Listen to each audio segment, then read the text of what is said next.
The role of the president has evolved over the years, but I've come to think that it's first and foremost the point, the position is the point of accountability between the university as an internal community and the university as a component of larger society. Presidents' relationships with their boards are critical because boards, in an ideal world at least, stand for the public interest as it might come to bear on a given college or university. Presidents of all kinds of institutions are, I think, obligated to be the first promoters or advocates of the institution.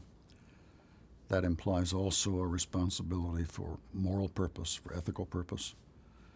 I've come to believe that presidents who do not do sound institutional planning in the end do not leave a legacy within their institutions. So both the long-range planning that involves defining historical themes and defining large purposes, and the more strategic planning that has to do with how within the resources available, dollars let's say, and the time available, 5 years or 3 years, how within those limits one actually carries out the work that's implicit in the long-range plans. I'm convinced also that presidents have to be something like the first transparency officers for their institutions, that presidents have an obligation to tell the truth and tell it often, to staff, to faculty, to students, to their boards, but to the public also. I think that may be a unique aspect of the public presidency, that is the constant obligation to be the transparent face of the institution. In an independent college or a private college, direct public accountability is less often the first item on a day's agenda. But for a public university president, it sure is, and it ought to be. The presidency probably is a point of junction between past and future, but the president shares that responsibility with a lot of people. Boards have obligations with regard to long-range envisioning of their institutions' futures.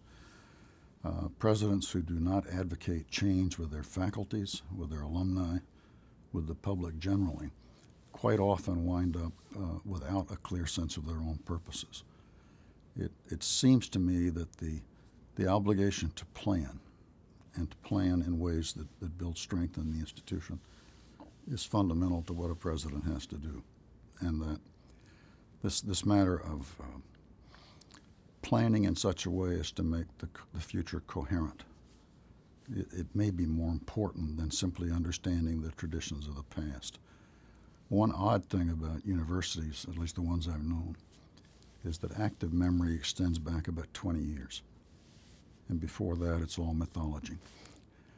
And so the president, in a way, has to relate a somewhat more critical vision of institutional history to the purposes that define its future.